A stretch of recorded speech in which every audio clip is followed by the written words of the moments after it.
tell us about his work on Hele-Shaw cells. Thank you. First, let me say thanks to the organizers of this fantastic workshop. I'm very pleased to be here to give a talk. And I would like to also thank everybody here for staying late. And this is the last talk. Today, I'm going to talk about some existence results of interfacial flaws in Hele-Shaw of time-dependent gap.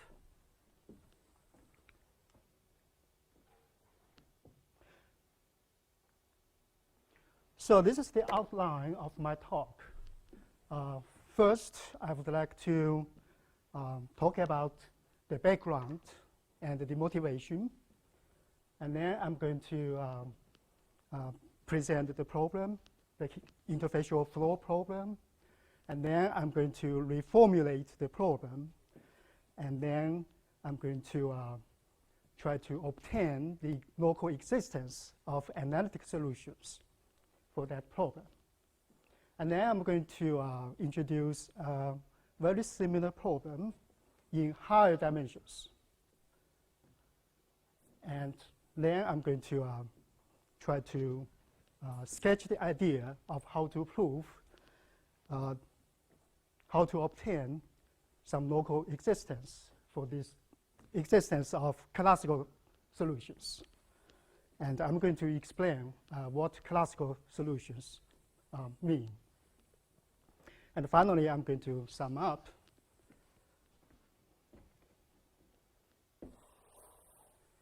Well, since Selfman-Taylor's famous work in 1958, there have been numerous research on viscous fingery problem. And in their famous work in 1958, they found a family of exact solutions parameterized by the finger width. So this is the interface of air and oil. And without surface tension, there are a family of exact solutions. And lambda could be any number from 0 to 1.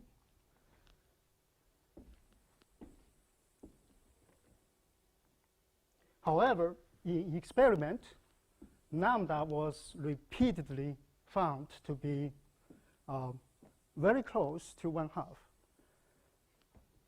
And the question becomes why 1/2, lambda equals 1/2, is so special. So this is the why this 1/2 is selected. So this is the so-called the Selfman-Taylor selection problem. And this selection problem was solved by adding the surface tension regularization. And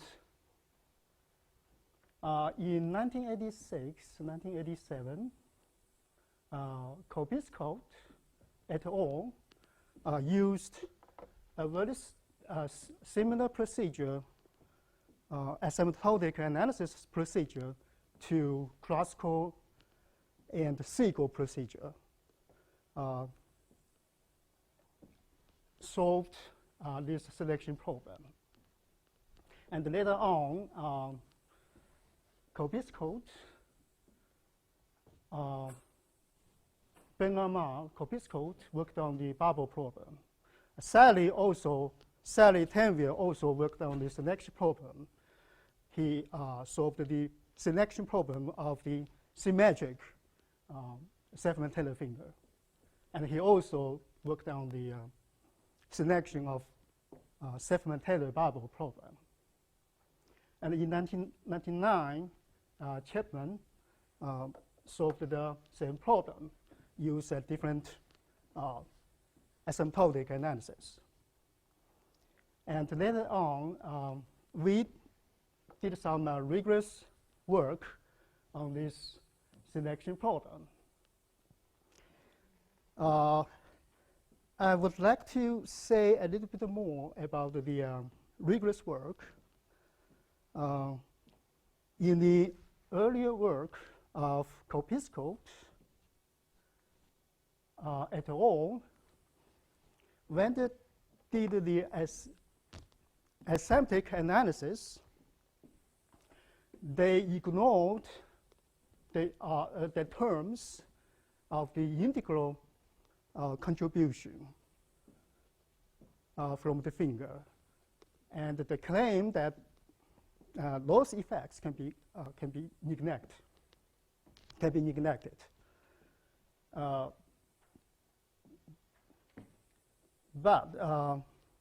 So one of our motivation was we need to justify that. So in the existence proof in our rigorous work, a big part of the existence proof and the most difficult part of the proof just came from the how do you control the integral term in your equations. So the equations, after you extend your equation to the unphysical plane, okay, you're going to have an integral term around the finger. And it turns out the most difficult part is how do you control those parts in order to derive the selection mechanism, solvability condition. So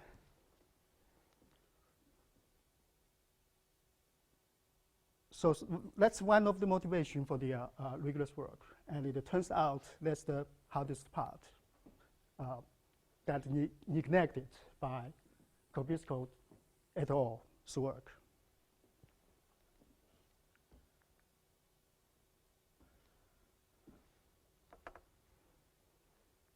I should also point out there are some selection problems, such as selection of needle growth in some other context. And the mechanism is very similar to Selfman-Taylor selection problem. On Tuesday, Scott talked about a very interesting selection problem in the radial Hele-Shaw cell.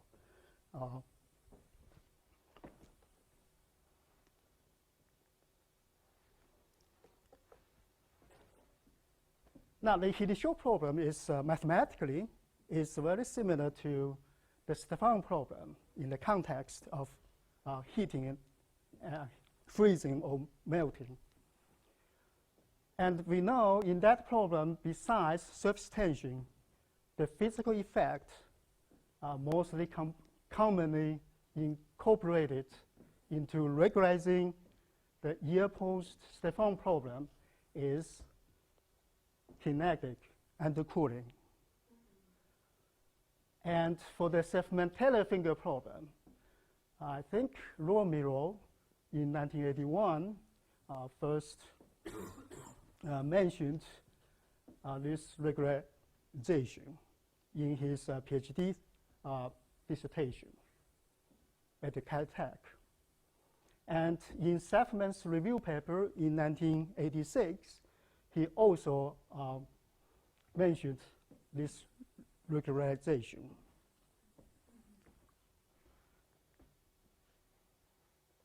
And since then, Horloff and Reisig in 1990s obtained local existence of analytic solution for the classical injection or suction problem in kinetic undercooling regularization.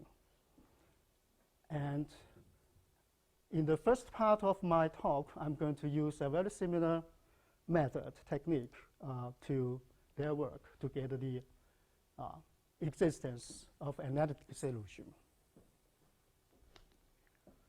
Now, in 2003, using exponential asymptotics, Chapman and King analyzed the selection problem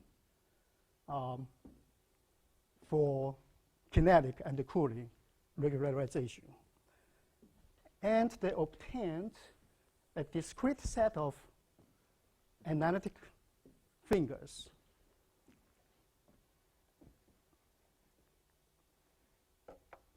In 2014, Darlaston and McHugh obtained a continuum of color-free traveling fingers numerically for any finger with above a critical value. I think this result is kind of surprising because with surface tension, we don't have such a result. And later on, Gardner and McHugh and their collaborators computed a discrete set of analytic fingers, which confirms the findings by Chapman and King.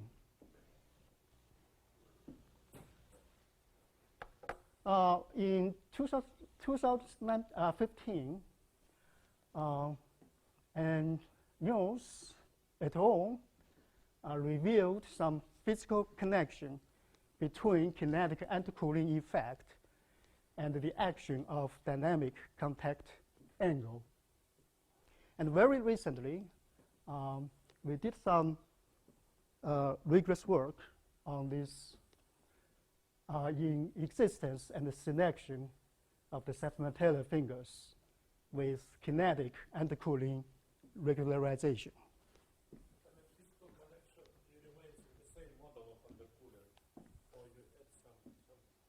Now, you change the surface tension regularization to the kinetic intercooling regularization. So I'm going to give you the equations. So basically, for surface tension regularization, the pressure on the interface is proportional to the curvature. But with kinetic and cooling regularization, the pressure on the interface is proportional to the normal speed of the interface.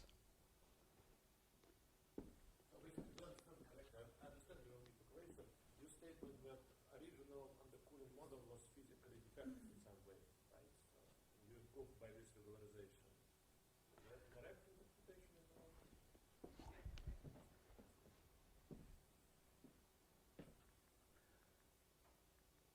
Well, you are talking about in the context of the Stefan problem. Yeah. In the Stefan problem, yes, the temperature on the interface is proportional to the normal speed of the interface. So, but the Safman-Taylor finger problem is mathematically similar. Okay.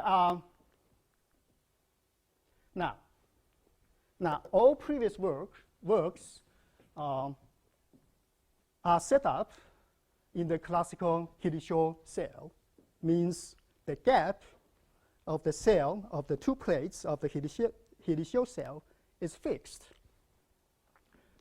But besides that setup, there is some other setup for the Hele-Shaw.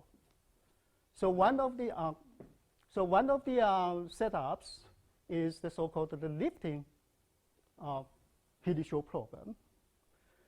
So in this setup, the top of the plate is lifted at a prescribed velocity. So the gap, basically the gap is a function of the time. And using this setup, a lot of work have been done. And then they discovered a kind of different pattern formation than the Safman-Taylor finger instability. Some of the phenomena are very similar, but there are some differences. So in 1997, Shelley, Tian, and Lodowski, so they presented a model for the Hele-Shaw problem with time-dependent gap. And today I'm going to use the same model as Shelley, Tian, and Lodavsky. And the other works, some of the other works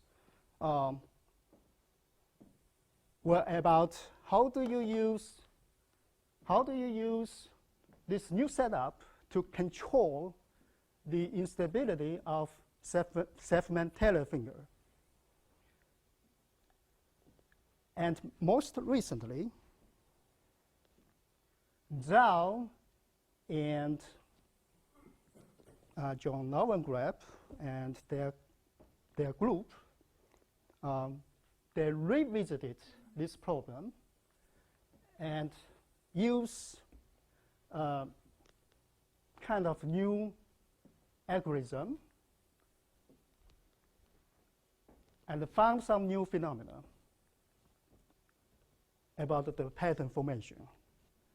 But again, all these works are for surface tension regularization. So now, today, I'm going to talk about interfacial flow with undercooling regularization in a Hele-Shaw of time-dependent gap.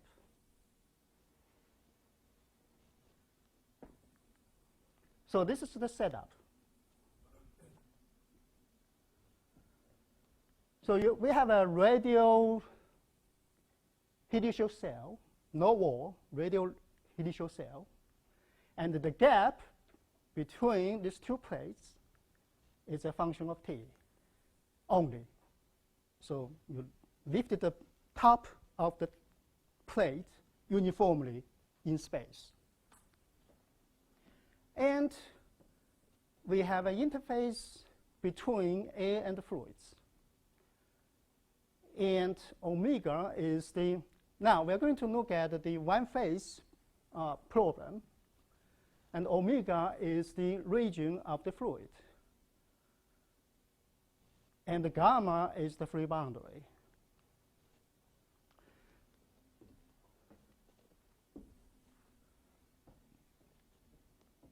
Now, in this problem, we're going to study how the interface will evolve. Basically, we're going to look at local existence of analytic solution for this problem. Now, let me present the equations. So as I mentioned, we're going to use the same equations by Shelley, Tian, and Lodavsky. And basically, they used a modified Darcy's law in the fluid region, taking into account of the timing changing gap. The small bt is the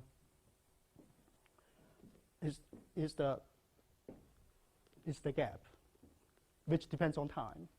U is the velocity, P is the pressure, and mu is the viscosity. And so the divergence free condition now becomes this equation 1, taking into account of the timing changing gap.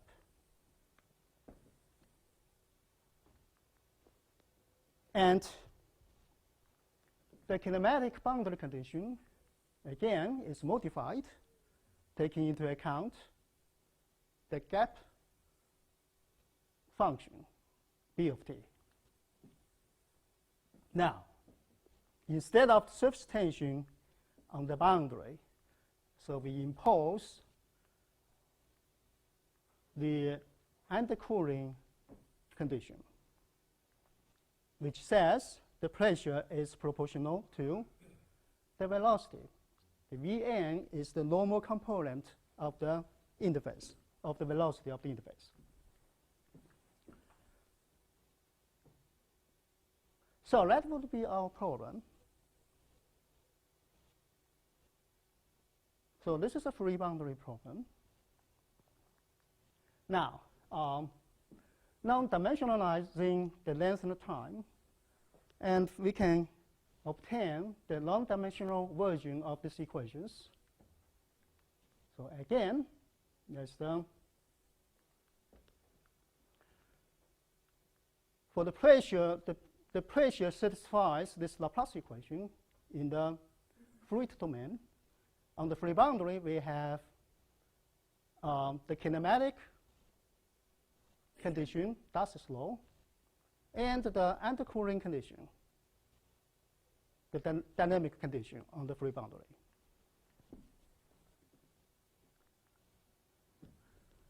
Now, it can be seen we can construct a radially symmetric solution. Basically, the free boundary would be a circle, depending on time.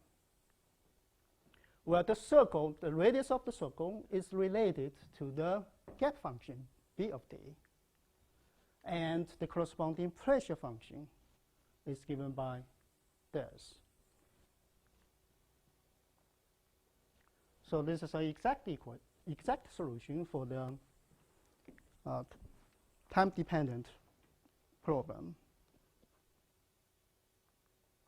And we can do some linear stability analysis about this exact solution. So if you add some perturbation to this exact equation, plug that in these equations, we can find the amplitude, the rate of the amplitude is given by this equation.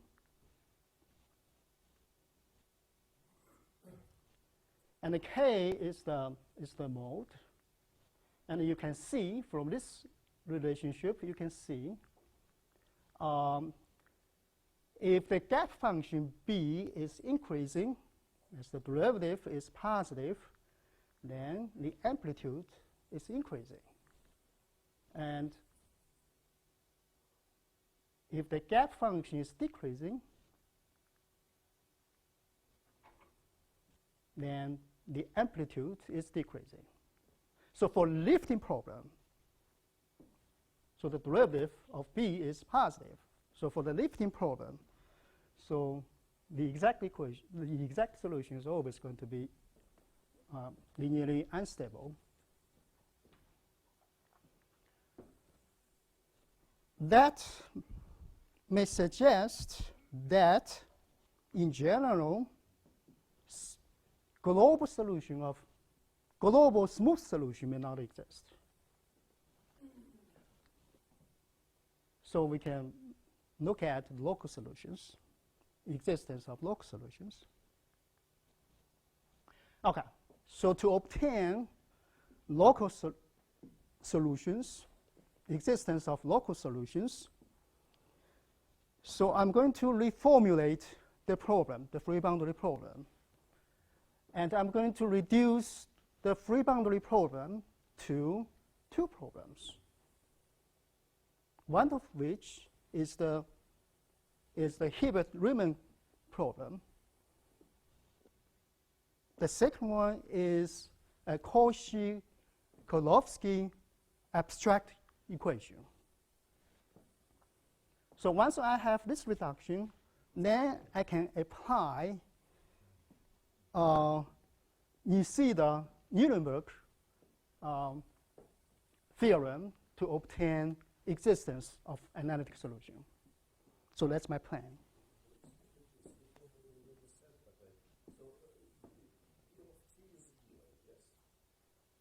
B of t is the gap function. Is the gap function. It's given, yeah, prescribed, yes. No, the condition for this, I'm going to talk about that. Yeah, depends on the smoothness of your equation. Now, for the analytic solution, here, I think I only need bt is continuous. I mean, the derivative is continuous. That means the C1 should be good. I think there might be a problem in equation 12 because one of the terms, the right-hand side term is vector value. No, the other ones are scalar. It is a scalar. This is an inner product. Oh, okay, okay. So this is an inner product.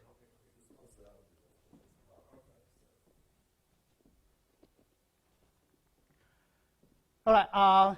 So I'm going to reformulate the free boundary problem to a fixed boundary problem. So for two-dimensional case, like in this case, we can use conformal mapping.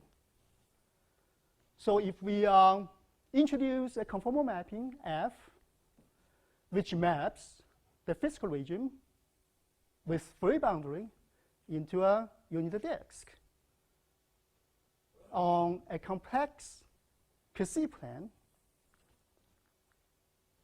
with a fixed boundary, right? And then I can introduce the modified. Oh, I don't think I went over this page. Okay, let me. Remember, in the previous problem, this equation is not Laplace equation, right? It's not Laplace. You have a non-homogeneous part here, but by making a simple change of variable, so I have this so-called the modified pressure, and then for the p tilde, I get the harmonic function in the physical domain. So then use this p tilde, I can define the modified complex velocity potential. So now I need to change the boundary conditions on the free boundary in terms of the conformal mapping on the fixed boundary on the unit circle. So those are the two equations on the boundary. So this one is the kinematic condition.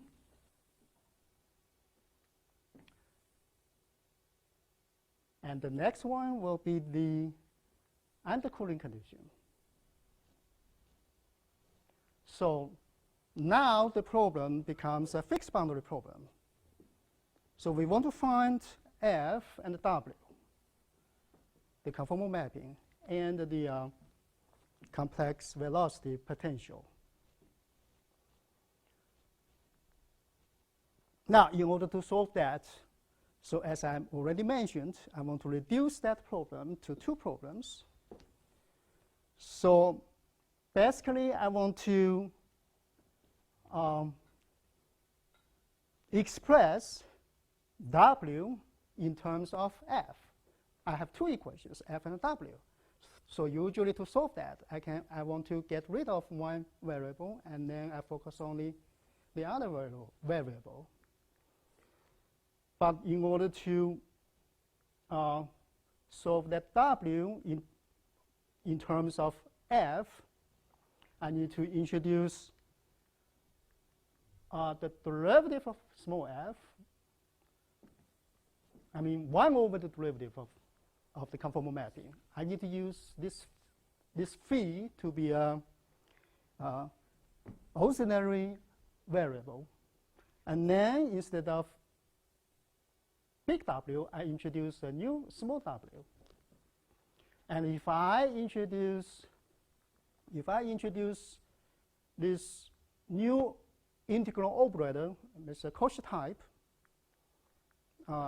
operator, then this operator basically depends on the value of this phi and the real part of the W. We need this operator when you want to use Poisson integral. If you want to, this relationship is on the circle. If I want to get the equation inside the circle, so I need to use the Poisson formula. When you use the Poisson formula, we should have an integral operator on the circle. So that's why we introduce this integral operator. Now, so for given f, if f is given, then remember phi is 1 over the derivative of f. So given f and phi, and it turns out this small w will be a solution of the following Riemann-Hilbert problem. So what's the Riemann-Hilbert problem? So W is analytic inside the circle in the disk, open disk, and continuous up to the boundary. And on the boundary, we have this equation. So this is equation about the real part of this analytic function, real part, and the imaginary part. So this is a Riemann-Hilbert problem.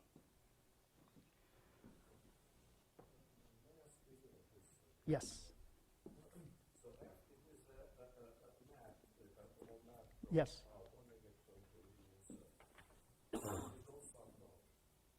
Yeah, that's the unknown. We want to find that. Yeah, that's the unknown.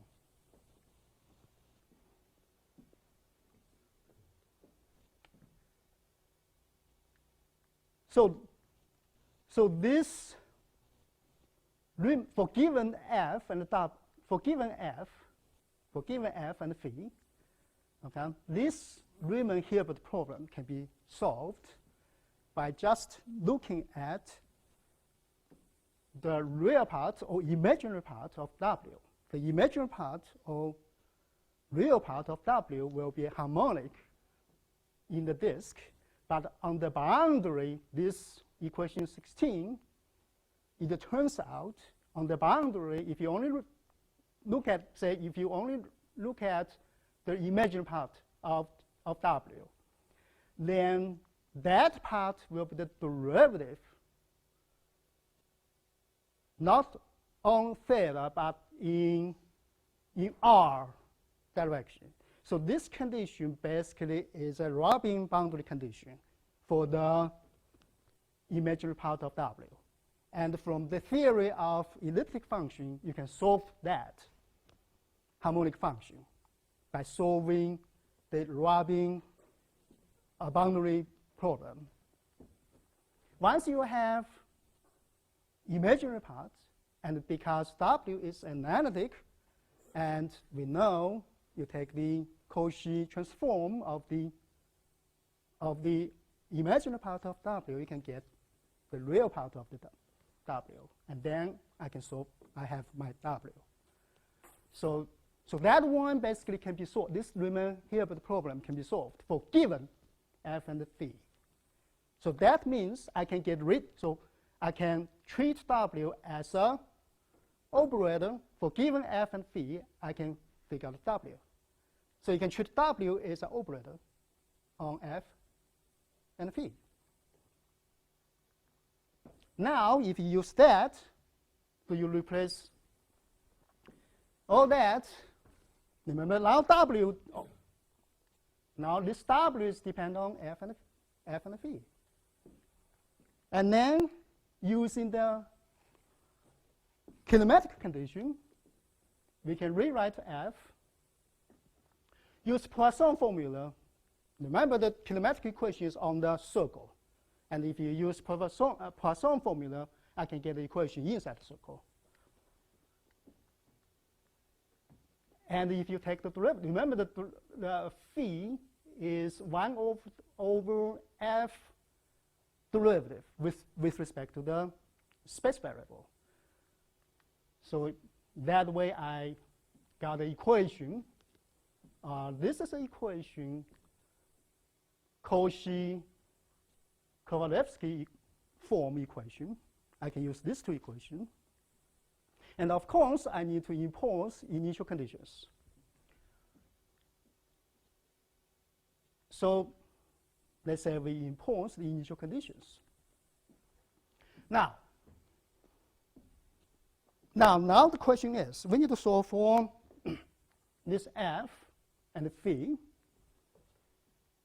satisfying these two equations and these boundary conditions. Now, we are going to look at an analytic solution, means this initial conformal mapping, okay? This is initial conformal mapping, which is analytic inside the unit circle. But if the initial interface is analytic, that initial analytic function can be extended, okay, a little bit over to go over the unit circle, right? So we are going to look at the analytic solution. So now, in order to obtain the existence result, we are going to introduce Banach spaces. So when you want to get existence, you want to know existence in both function spaces. So this is the spaces we are going to introduce. So you fix two numbers, R1, R. Both are bigger than 1. R1 is less than R. Two fixed numbers. And then Rs is the disk in the complex Cauchy plane. The radius Rs is S, and S is between these two fixed numbers. And then we define this function space, Bs. So this function space is the function space of analytic function inside this circle with radius S, but continuous, okay, up to the boundary of the circle. And we use the superROM for this space. Now, since in this space, that region Rs is a little bit bigger than the unit disk, right? Because S is between 1 and is bigger than 1. Our previous equations are all equations inside the unit circle. So we have, in order to find solutions, analytic solutions beyond the unit circle, we have to extend to the analytical continuation of our previous equations. So that's what we are going to do. And it turns out, for the Riemann-Hilbert equation, if both f and phi belongs to analytic function space Rs, remember, if both f and phi is analytic beyond the unit disk, and then we have a result which says W, remember W is an operator of f and phi, can be determined by solving the Riemann-Hilbert problem. And if you solve the Riemann-Hilbert problem, if f and phi is in this, it should be B, sorry, not just S, then W should be BS. Excuse me, 16 is that problem which is Robin problem, yeah? 16 is this Riemann-Hilbert problem. Mm-hmm. So Riemann-Hilbert is, you said that it's equivalent to Robin, but actually you haven't solution exactly. So you assume that For given f and phi, there's a solution. where is solution? How you find this? For given phi, just W is Yeah, I explained that like 5 minutes ago. Let me explain that again. So to solve this Riemann-Hilbert condition, okay? I mean, I did explain that. So you look at, so you want to solve the analytic solution, all right? And you look at the imaginary part of W, which is a harmonic function. So you have a harmonic function inside of the unit circle, and on the boundary of the unit circle, this is a Robin condition in terms, and we know from elliptic theory, from the theory of elliptic Laplace equation, I mean the harmonic equation, we know there is a solution. Exists. But you haven't W. Formula, you haven't. And I have all these, you apply the classical results. You can have all these dependence of the imaginary part on this f and phi. Well, I understand. So let it be W now, the solution of this problem, and now you are going. Okay, understand. All right. Okay. Yeah, this should be BS. This should be a function space. Then that solution can be extended to the RS. And similarly, I can extend the other equation, okay, beyond the unit circle. And in order to do that, you can use the conjugate function, and you can also extend the integral operator over the unit circle.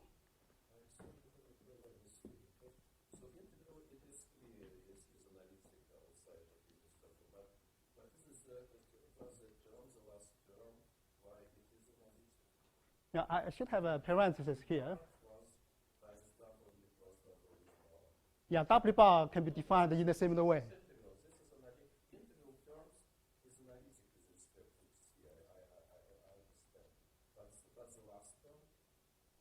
Which part? The very last part. Yeah, this T plus is an analytic continuation of T. Now, yeah, let me explain. Look at this. Then you connect the residue of this part, right?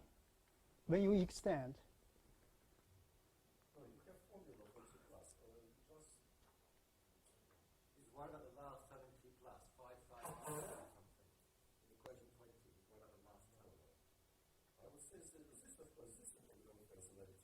This integral is analytic inside the circle. I want to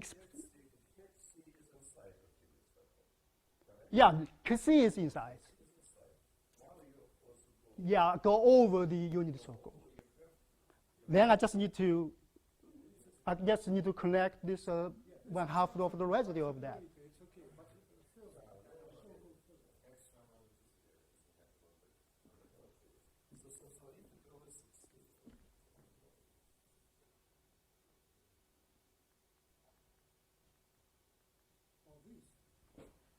Yeah. If you connect,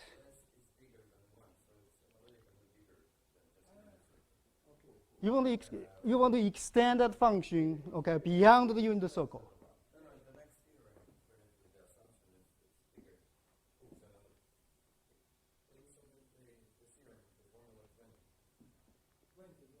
The formula 20. Yeah, if my f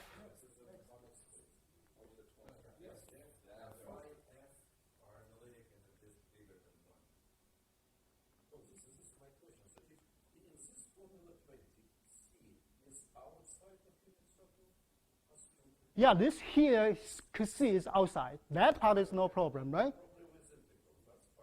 But that part, because phi is already in there, it should be as. And phi bar outside, if I define phi bar, it should be analytic outside because the way it's defined. Let's consider like this. This part is positive or real, yeah? Model. Maybe we can discuss that after my talk. I think this is correct. It's real function, how it can be analytical. We can talk about that after talk.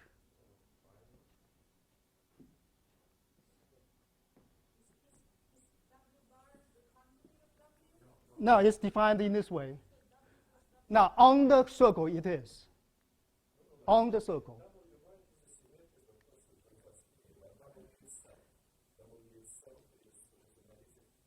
On the circle, yes.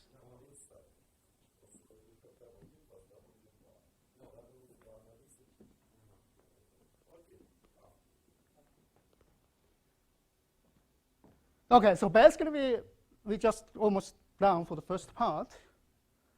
So then in that function space, we can write the two equations in this form. Cauchy Cauchy-Kovalevsky problem with 0 initial condition.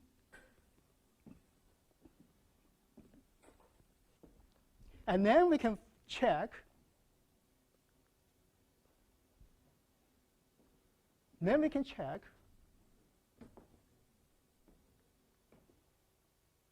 the following 3 properties hold. So these 3 properties are required if you want to apply Nishida-Unenberg theorem. So we check these conditions.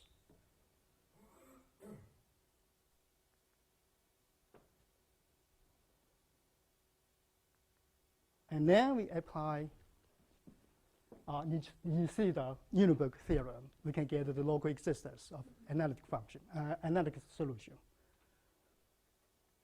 We can get the existence of solution in BS, in the function space.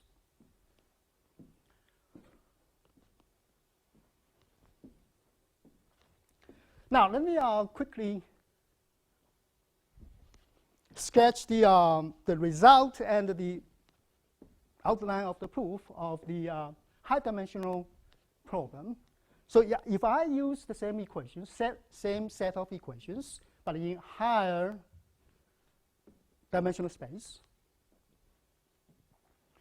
and in this case, I'm going to look for classical solutions, existence of classical solutions. Classical means I want to, the function space here is the Holder space. So this Holder space, Cm plus alpha, alpha is a number between 0 and 1, m is an integer, and I assume m is bigger than 3. And this function space is the space of all functions who has all derivatives up to order m, and those derivatives are Holder continuous with index r, alpha.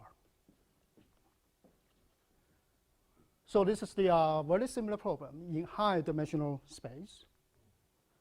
And the idea here, now we cannot use conformal mapping for this high dimensional case. So instead, I'm going to use a very special transform or diffeomorphism, the so-called the Hansawa transform, so that I can transform the free boundary problem into a fixed boundary problem. And to that end, so I want to use the following function to describe the free space, free interface.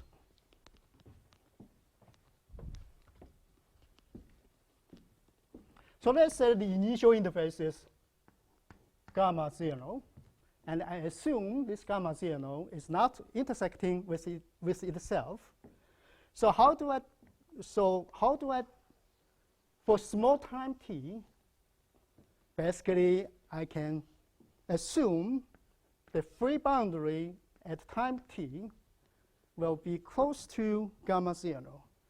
So if I pick a point, so I use gamma 0 as a reference to describe this gamma t, the movement of the interface. So if I pick a local point on gamma, and at that point I have a normal vector,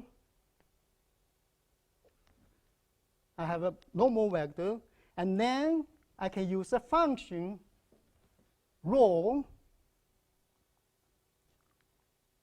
I can use a function rho to describe, basically, if you measure the distance from here to here.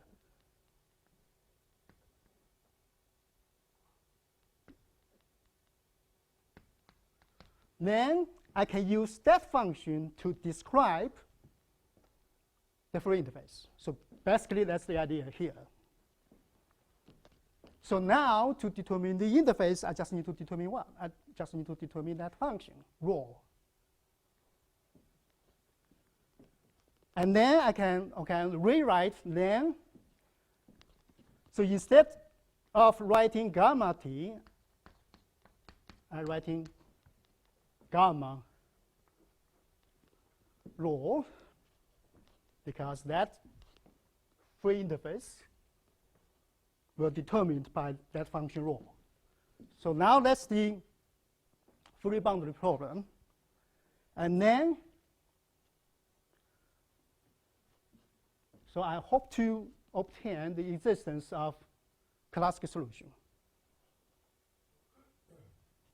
So for a given initial interface in this holder space, then for small time, if the time is sufficiently small, then I can solve the rho function and the pressure function. Now, the idea of the proof, let me finish just in 1 minute, maybe in 5 minutes. So like I already mentioned, I want to transform the free boundary problem into a fixed boundary problem. So I'm going to use this Hanzawa transform.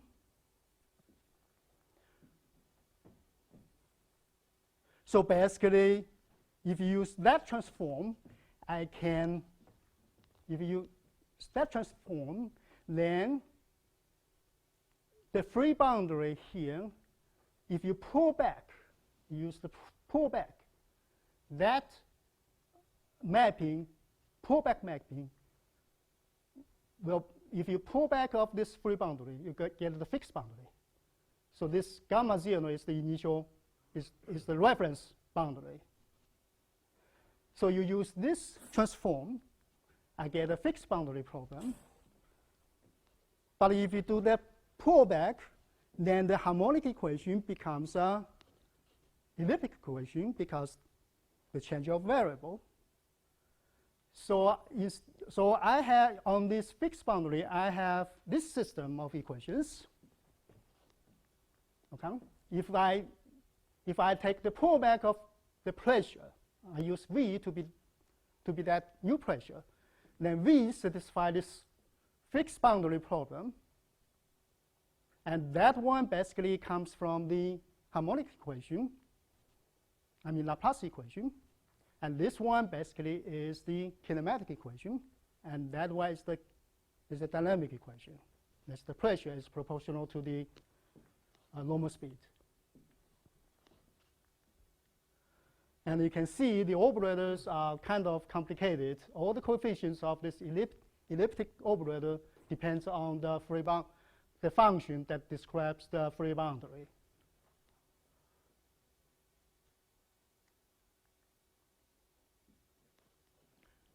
And then again, for given rho,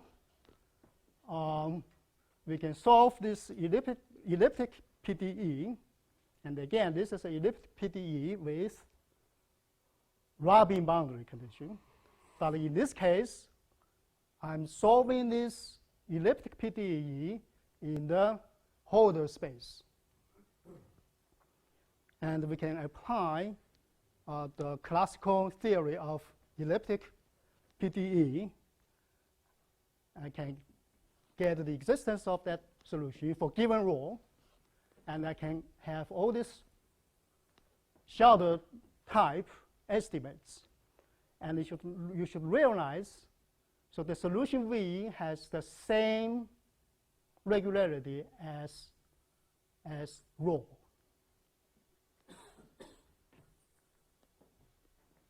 So that means I can get rid of V from our system. And then the only equation I need to solve is the rho equation. But the rho equation is a nonlinear first order PDE. And the trouble is, how do you solve this nonlinear first order PDE? Now it turns out, if we do,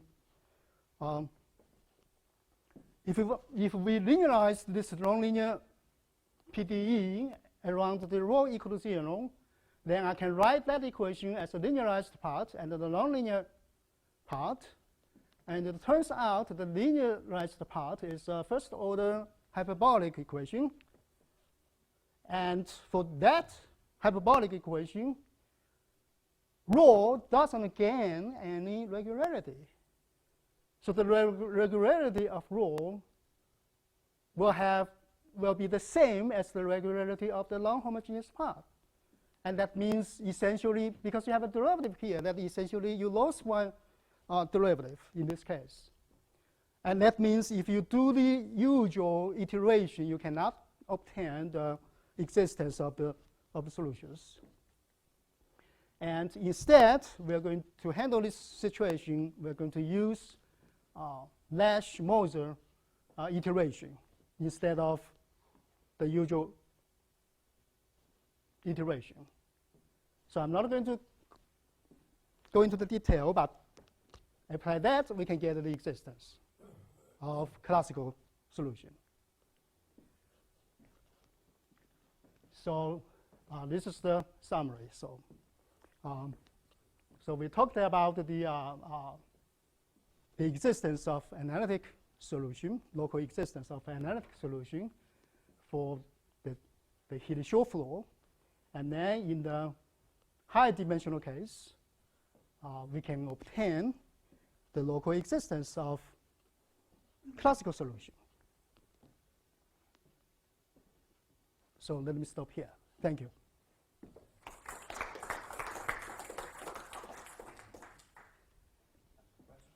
How does the existence time depend on the properties of the function b?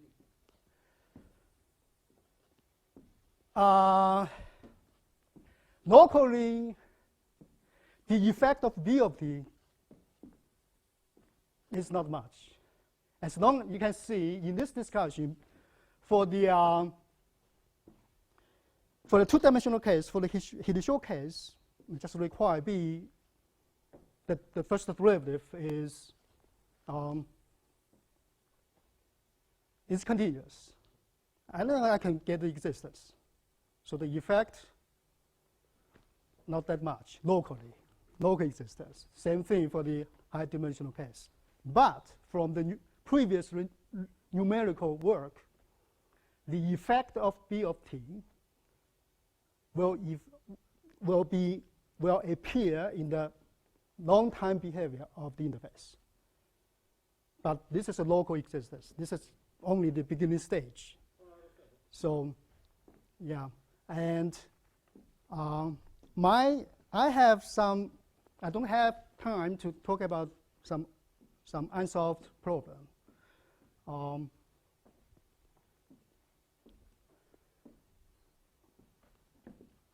But I don't think we have time for that. So, Koya told me he already got some numerical simulation for large time t, right? I think for large time t, there will be singularities in the long run.